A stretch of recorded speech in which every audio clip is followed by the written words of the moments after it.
క్రీస్తునాథుని యందు ప్రియ సహోదరి సహోదరులారా, పాస్కా 4వ ఆదివార ధ్యానాంశానికి మీకు స్వాగతం. ఈ ఆదివారాన్ని మంచి కాపరి ఆదివారం అని మన శ్రీసభ పిలుస్తూ ఉంది. అదేవిధంగా ఈ ఆదివారాన్ని దైవ పిలుపుల ఆదివారంగా కూడా కొనియాడమని మన శ్రీసభ మనకు పిలుపును ఇస్తూ ఉంది. ప్రతి సంవత్సరము పాస్కా 4వ ఆదివారం నాడు యేసు మంచి కాపరి అనే విషయాన్ని తెలియజేసే సువార్త పఠనాన్ని మనము ఆలకిస్తాం. ఈరోజు కూడా సువార్త పఠనము యోహాను సువార్త 10వ అధ్యాయము 1 నుండి 10 వరకు ఉన్న వచనాల నుండి తీసుకోబడింది. ఈ ఆదివారం నాడు ప్రత్యేకంగా దైవ పిలుపుల కొరకు ప్రార్థన చేయాలి అని మన శ్రీసభ మనకు పిలుపునిస్తూ ఉంది. గురువులుగా, మఠకన్యలుగా దేవుని సేవ చేయటానికి ఎంతోమంది యవ్వనస్తులు ముందుకు రావడానికి వారికి మన ప్రార్థనా సహకారాన్ని అందించాలి అని శ్రీసభ మన బాధ్యతను మనకు గుర్తు చేస్తూ ఉన్నది. ఈ రోజున ప్రియ సహోదరి సహోదరులారా, సువిశేషాన్ని ఆధారంగా చేసుకొని కొంతసేపు ప్రభు ఇచ్చేటువంటి ఆ సందేశాలను మనము ధ్యానించటానికి ప్రయత్నం చేద్దాం. మొదటిగా మీ అందరికీ తెలిసినటువంటి ఒక చిన్న సాంప్రదాయ కథ మోషే గురించి ఉన్నటువంటిది మీ ముందు ఉంచాలని అనుకుంటూ ఉన్నాను. దేవుడు మోషేను ఎందుకు నాయకునిగా ఎన్నుకొని ఐగుప్తు దేశానికి తిరిగి పంపించారు అనేటువంటి విషయానికి ఒక సాంప్రదాయ కథ ప్రాచుర్యంలో ఉంది. దానిని మనము క్లుప్తంగా తెలుసుకోవడానికి ప్రయత్నం చేద్దాం.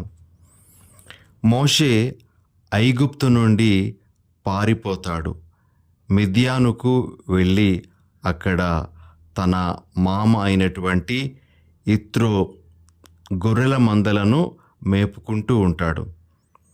ఒకరోజు తన మామకు చెందినటువంటి ఆ గొర్రెల మందలోని ఒక చిన్న గొర్రె పిల్ల ఎక్కడికో వెళ్ళిపోయి తప్పిపోతుంది. మరి తప్పిపోయినటువంటి ఆ గొర్రె పిల్ల కోసం మోషే వెతకడం ప్రారంభిస్తాడు. అలా దానికోసం వెతుకుతూ ఉంటే ఆ గొర్రె పిల్ల ఒక నీటి చలమ దగ్గర కనబడుతుంది. ఆ గొర్రెపిల్లను సమీపించిన వెంటనే మోషే ఆ గొర్రెపిల్ల యొక్క తలను నెమ్మదిగా నిమురుతూ, నీకు ఇంత దాహం అయిందని నేను గుర్తించలేకపోయాను, నువ్వు దాహంతో ఇంత దూరం వచ్చేసావా అని చెప్పి దాని చేత నీళ్లు బాగా త్రాగించి తరువాత ఆ గొర్రెపిల్లను తన భుజాల మీదకు ఎక్కించుకొని దానిని తిరిగి మందకు చేర్చాడట. ఆ రోజు దేవుడు మోషేతో మాట్లాడుతూ, నువ్వు నీకు చెందనటువంటి నీ స్వంతం కానటువంటి ఆ గొర్రె పిల్ల గురించి ఎంతో శ్రద్ధ వహించావు. దాని గురించి వెతుక్కుంటూ వెళ్ళావు. దానికి దాహంగా ఉంది అనేటువంటి విషయాన్ని గుర్తించావు. తిరిగి దానిని నీ భుజాల మీద మోసుకుంటూ మందకు చేర్చావు. ఈ విషయాలన్నీ గమనించిన నేను నిన్ను నా ప్రజలకు నాయకునిగా నియమిస్తూ ఉన్నాను.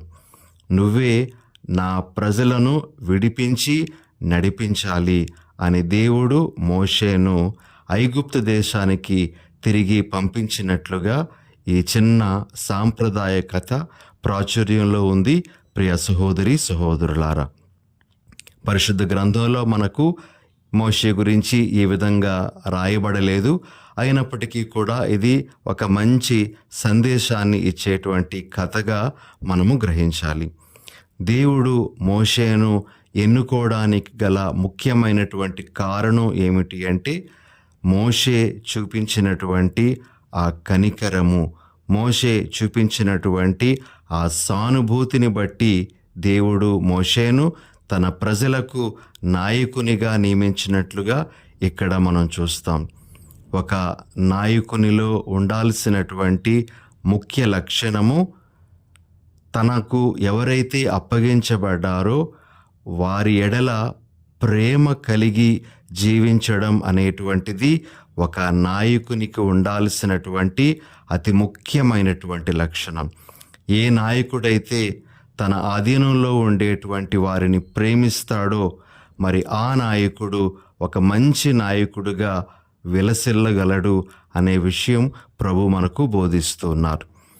ఈ సందర్భంలో ప్రియ సహోదరి సహోదరులారా, యేసు ప్రభు మంచి కాపరి అనే విషయాన్ని ఈరోజు మనము సువార్తను ఆధారంగా చేసుకొని ధ్యానిస్తూ ఉండగా యేసు ఏ విధంగా మన ఎడల వ్యవహరిస్తూ ఉన్నారు, ఆయన ఒక మంచి కాపరిగా ఎలా మనతో వ్యవహరిస్తూ ఉన్నారు అనే విషయాన్ని మనము కొంతసేపు ధ్యానించడానికి ప్రయత్నం చేద్దాం.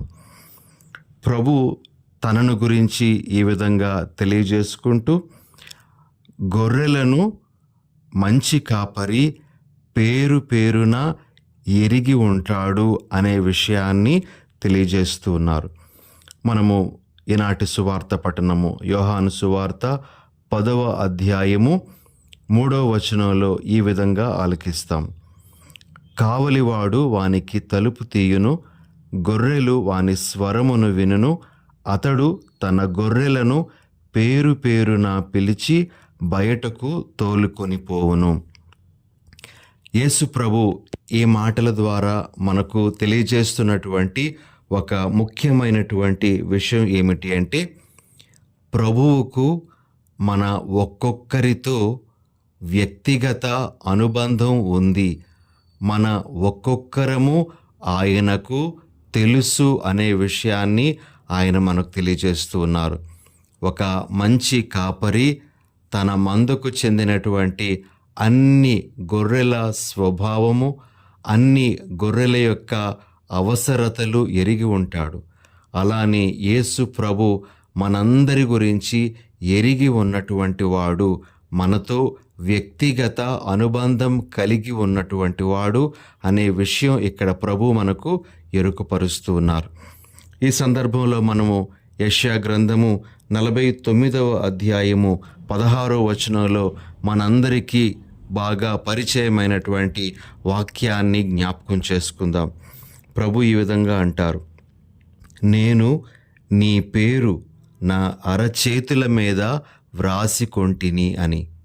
అంత గాఢమైనటువంటి అనుబంధం మనతో ప్రభువుకు ఉంది అనే విషయాన్ని ప్రభు మనకు తెలియజేస్తూ ఉన్నారు. మనకు ఆయనతో అంత గాఢమైనటువంటి అనుబంధం లేకపోయినప్పటికీ కూడా ఆయనకు మనతో గాఢమైనటువంటి సంబంధం ఉంది. అటువంటి సంబంధంతో ఆయన మనతో ఉండడానికి ఇష్టపడుతూ ఉన్నారు అని మనము గుర్తించాలి. ఈ సందర్భంలో ఒక చిన్న సంఘటన మనము తెలుసుకోవడానికి ప్రయత్నం చేద్దాం. ఒక కంపెనీలో ఒక ఉద్యోగి తమ కంపెనీకి చెందినటువంటి వాచ్మెన్ని ప్రతిరోజు ఉదయము కంపెనీకి వచ్చినప్పుడు, అదేవిధంగా సాయంత్రం వెళ్ళేటప్పుడు ప్రత్యేకంగా గుడ్ మార్నింగ్, గుడ్ ఈవినింగ్ అని విష్ చేసి రావడము వెళ్ళడం చేస్తూ ఉండేవాడు. ఈ విధంగా మిగతా ఉద్యోగస్తులందరికంటే ఈ వ్యక్తి మాత్రమే ఆ వాచ్మ్యాన్కి ఈ విధంగా ఉదయము సాయంత్రము ఆ విధంగా విష్ చేయడం అనేటువంటిది ఆ వాచ్మ్యాన్కి బాగా పరిచయమై అతడిని ప్రత్యేకంగా గుర్తుపెట్టుకోవడం జరుగుతుంది. ఒకరోజు సాయంత్రము ఈ వ్యక్తి నుంచి విష్ రాకపోవడం, అతడు తనకు కనబడకుండా వెళ్ళిపోవడం అనేటువంటిది జరుగుతుంది. మొదట అతడు ఇంకా ముందుగా వెళ్ళిపోయాడేమో అని ఈ వాచ్మెన్ అనుకుంటాడు. అందుకే నన్ను విష్ చేయకుండా వెళ్ళిపోయాడా అని అనుకుంటాడు. కానీ తరువాత తన స్నేహితులతో మాట్లాడినప్పుడు అతడు వెళ్ళలేదు, ఇక్కడే ఉన్నాడు, మరి లోపల ఇంకెక్కడైనా పని చేసుకుంటూ ఉన్నాడేమో అని వాళ్ళు చెప్పి వెళ్ళిపోతారు. ఆ వ్యక్తికి డౌట్ వచ్చి, వాచ్మ్యాన్కి డౌట్ వచ్చి, లోపలికి వెళ్తాడు. కంపెనీలోన ఒక కోల్డ్ స్టోరేజ్ రూమ్ ఒకటి ఉంటుంది. అందులోన కొన్ని పదార్థాలను నిలువ ఉంచటానికి ఆ చల్లటి గదిని రిఫ్రిజిరేషన్ చేసి అందులోన ఆ పదార్థాలను భద్రపరుస్తూ ఉంటారు. అయితే ఆ రోజు ఈ వ్యక్తి వాచ్మ్యాన్ని రోజు విష్ చేసినటువంటి ఆ వ్యక్తి కోల్డ్ స్టోరేజ్లోనికి వెళ్ళడము, అక్కడ అతడు జారి పడిపోవడం వలన ఆ కోల్డ్ స్టోరేజ్ యొక్క తలుపులు అకస్మాత్తుగా మూయబడము, ఆ వ్యక్తి ఇక బయటకు రాలేక ఆ గదిలోన ఆ చల్లటి గదిలోనే ఉండిపోవడం అనేటువంటిది ఈ వాచ్మ్యాన్ గమనిస్తాడు. వెంటనే పై అధికారులకు సమాచారాన్ని అందించి మళ్ళా ఆ గది తలుపులు తీయించి ఆ వ్యక్తిని బయటకు తీసుకొని వచ్చి ఆ రోజున అతడిని కాపాడడం అనేటువంటిది జరుగుతుంది. ప్రియమైన సహోదరి సహోదరులారా, ఈ విషయం, ఈ సంఘటన బహుశా చాలామంది గతంలో వినే ఉండవచ్చు. ఇక్కడ మనము గ్రహించాల్సినటువంటి విషయం ఏమిటి అంటే, ఆ ఉద్యోగి ఈ వాచ్మ్యాన్తో ఒక రకమైనటువంటి అనుబంధాన్ని ఏర్పాటు చేసుకున్నాడు. ప్రతిరోజు ఉదయము సాయంత్రము అతడిని విష్ చేయడం అనేటువంటిది దైనందిన కృత్యంగా మారిపోయింది. దానితో వారిద్దరి మధ్య ఒక రకమైనటువంటి అనుబంధం ఏర్పడింది. ఆ ఉద్యోగి కనిపించకపోయేసరికి వాచ్మ్యాన్లో ఒక రకమైనటువంటి సందేహం కలిగి ఆ రోజు అతడిని కాపాడడానికి కారణమైంది. ప్రియ సహోదరి సహోదరులారా, యేసు ప్రభు మనతో గాఢమైనటువంటి అనుబంధాన్ని కలిగి జీవిస్తూ ఉన్నటువంటి వారు. అతనికి మనమందరము మన యొక్క వ్యక్తిగత పరిస్థితులు, మన యొక్క జీవిత అవసరాలు అన్నీ కూడా స్పష్టంగా తెలుసు. అటువంటి ఆయన మన కాపరిగా ఉన్నారు అని ఈరోజు మనం గుర్తించాలి అని శ్రీ సభ మనకు తెలియజేస్తూ ఉంది. ఇది మొట్టమొదటి విషయం. యేసు ప్రభు ఒక మంచి కాపరిగా మనలను పేరు పేరున ఎరిగి ఉన్నటువంటి వారు, మనలను ఆయన వ్యక్తిగతంగా ఎరిగి మనతో వ్యక్తిగత అనుబంధము కలిగి ఉన్నటువంటి వారు అనే విషయాన్ని మనము గుర్తించాలి. ఇక రెండవ విషయం ఏమిటి అంటే, యేసు ప్రభు మంచి కాపరి గురించి మాట్లాడుతూ ఈ విధంగా అంటారు. యోహాను సువార్త 10వ అధ్యాయము 4వ వచనం, తన గొర్రెలను అన్నింటినీ బయటకు తోలుకొని వచ్చిన పిదప వాడు దానికి ముందుగా నడచును.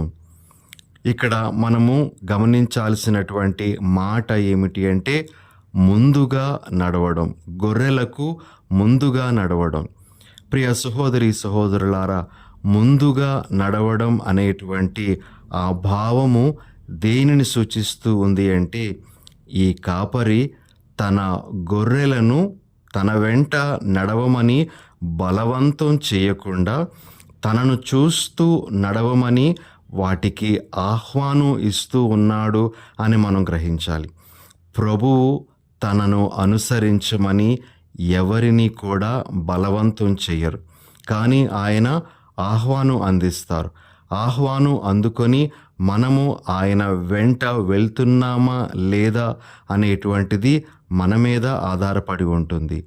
యేసు ప్రభువుని అనుసరించడం అనేటువంటిది ఇష్టపూర్తిగా జరిగేదే కానీ అది బలవంతంగా చేయబడేటువంటిది కాదు అనే విషయం ఇక్కడ మనకు అర్థమవుతూ ఉంది. ప్రియ సహోదరి సహోదరులారా, ఇంకొక భావం మనం ఇక్కడ గమనించాల్సినటువంటిది ఏమిటంటే, ఆయన మనకు ముందుగా నడవడం, కాపరి గొర్రెలకు ముందుగా నడవడం అనేటువంటిది ఆయన ఒక మంచి ఆదర్శాన్ని చూపిస్తూ ఉన్నాడు అనే విషయాన్ని మనకు సూచిస్తుంది. ఆయన ఆదర్శంలో మనం నడిస్తే మనకు మంచి జరుగుతూ ఉంది అనే విషయాన్ని ఆయన మనకు తెలియజేస్తూ ఉన్నట్లుగా, ఆయన తన గొర్రెలకు ముందుగా నడచును అనేటువంటి ఆ భావము ఇవ్వబడినట్లుగా మనము గ్రహించాలి. ప్రియమైన సహోదరి సహోదరులారా, ఇక ఇంకొక భావము ఈనాటి సువార్త పఠనం నుండి మనము గ్రహించాల్సినటువంటిది ఏమిటి అంటే, యేసు ప్రభు గొర్రెలు పోవు ద్వారమును నేనే అనేటువంటి ఆ విషయాన్ని ప్రజలకు తెలియజేస్తూ ఉన్నారు. ఇక్కడ మనము గ్రహించాల్సినటువంటి విషయాలు 2 ఉన్నాయి. ఒక ద్వారమును మనము పరిశీలిస్తే ఆ ద్వారము గుండా మనము లోపలికి వెళ్ళవచ్చు, ఆ ద్వారము గుండా మనము బయటకు కూడా నడవచ్చు. ద్వారము గుండా లోపలికి వెళ్ళడం అనేటువంటిది సంరక్షణకు గుర్తుగా ఉంది.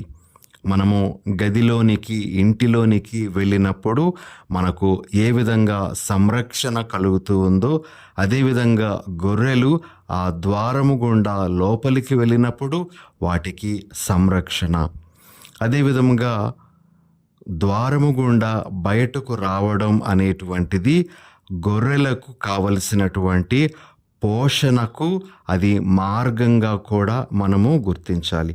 కాబట్టి పోషణ, సంరక్షణ అనేటువంటి 2 భావాలు మనకి ఈ గొర్రెలు పోవు ద్వారమును నేనే అనేటువంటి ఆ వాక్యం ద్వారా తెలుస్తూ ఉంది మనకు.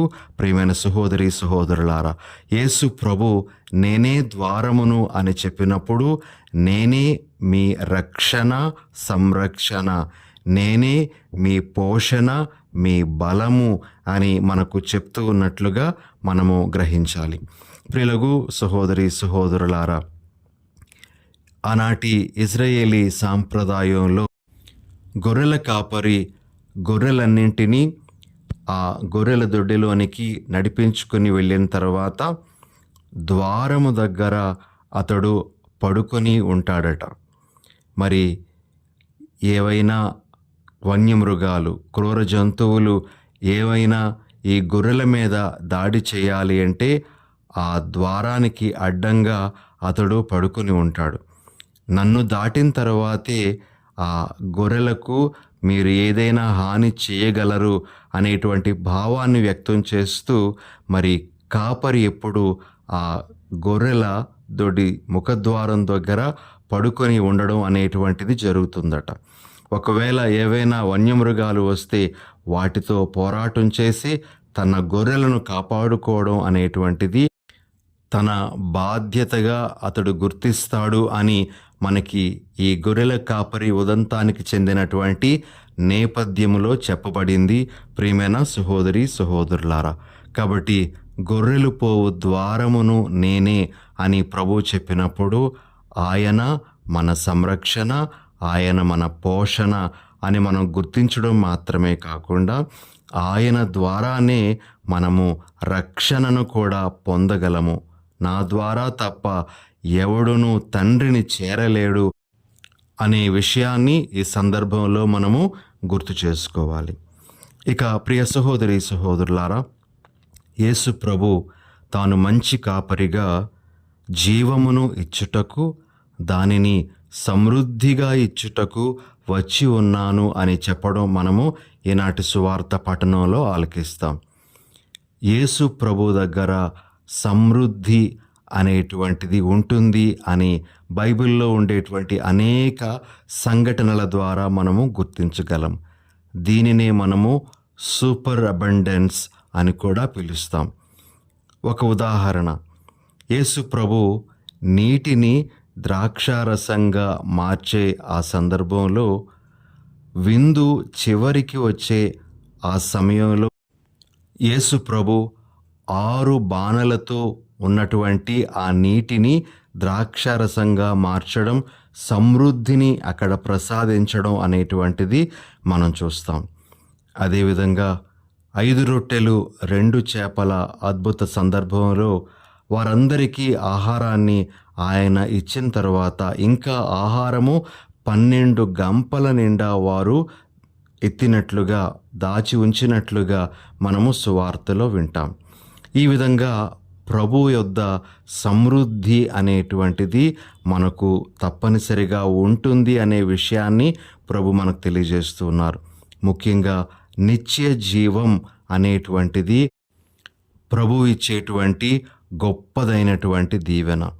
ప్రభు తెలియజేస్తూ ఉన్నారు, నా శరీరాన్ని భుజించి నా రక్తమును పానము చేయువాడు నిత్య జీవము పొందును అని. అదేవిధంగా నన్ను విశ్వసించువాడు నిత్య జీవమును పొందును అని ప్రభు మనకు వాగ్దానం చేస్తూ ఉన్నారు.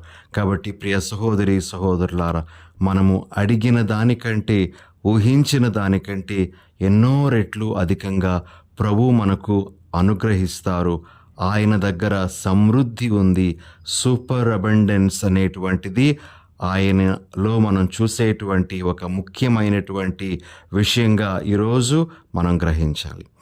ఇక ఆఖరుగా ప్రియ సహోదరి సహోదరులారా, మనము గొర్రెల కాపరి గురించి ఆలకించడం మాత్రమే కాకుండా గొర్రెలమైనటువంటి మన గురించి కూడా కొంతసేపు ధ్యానించాలి. ఈనాటి సువార్త పఠనంలో చెప్పబడిన విషయం, మంచి కాపరికి చెందినటువంటి గొర్రెలు ఆ మంచి కాపరి యొక్క స్వరాన్ని గుర్తిస్తాయి, ఆ కాపరి వెంట అవి వెళ్తాయి అనే విషయం. మనము ప్రభు యొక్క మంచి గొర్రెలమైతే మనము అతని స్వరాన్ని గుర్తించాలి, అతని వెంటే మనము వెళ్ళాలి. అనేకమైనటువంటి ఇతర స్వరాలు కూడా మనకు వినబడతాయి. కొన్నిసార్లు అవి కూడా మంచి విషయాలనే మనకు చెప్తున్నట్లుగా అనిపిస్తూ ఉంటుంది. కానీ మనము ఏది యేసుని స్వరం, ఏది అన్యస్వరం అని గుర్తించే జ్ఞానం మనకు ఉండాలి. మనము ఆ విధంగా గుర్తించి ఆ ప్రభువు వెంట మనం వెళ్ళడం అనేటువంటిది చేయగలగాలి ప్రియ సహోదరి సహోదరులారా. కాబట్టి మంచి గొర్రెలంగా మనము ప్రభువు స్వరాన్ని గుర్తించాలి. అంతేకాకుండా ఆ ప్రభువును అనుసరిస్తూ మనము ఆయన వెనుక వెళ్ళాలి. ఇది ప్రభు మన నుండి ఆశించేటువంటి విషయం. ఈ ఆదివారం నాడు మనమందరము ప్రభువుని మంచి కాపరిగా స్వీకరించడం మాత్రమే కాకుండా మనము ఆయనకు చెందినటువంటి మంచి గొర్రెలుగా జీవించే వరాన్ని కూడా అనుగ్రహించమని ప్రభువుని ప్రత్యేకంగా ప్రార్థన చేసుకుందాం. చిన్న ప్రార్థన చేసుకుందాం. దయగల ప్రభువా, ప్రేమగల మా తండ్రి, ఈ మంచి కాపరి ఆదివారం నాడు మీరు మాకిచ్చిన సందేశాలను బట్టి మీకు స్తోత్రాలు. దేవా, మీరు మా మంచి కాపరిగా మాతో గాఢమైనటువంటి అనుబంధంలో ఉండడానికి ఇష్టపడుతూ ఉన్నారు. ప్రభువా, మీ మనస్సును గుర్తించి మేము కూడా మీతో మంచి అనుబంధంలోనికి రాగలిగే భాగ్యాన్ని, మీచే నడిపించబడేటువంటి భాగ్యానికి నోచుకునే వరాన్ని మాకు దయచేయమని మేము వేడుకుంటూ ఉన్నాం.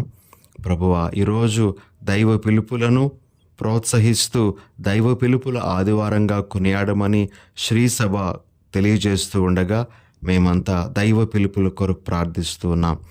యవనస్తులను ప్రభువా మీ వైపునకు ఆకర్షించుకోండి. మీ సేవ చేసేటువంటి భాగ్యాన్ని, ఆ మనస్సును వారిలో కలిగించమని మా ప్రభువైన యేసు నామమున అడిగి వేడుచున్నాం తండ్రి. ఆమెన్.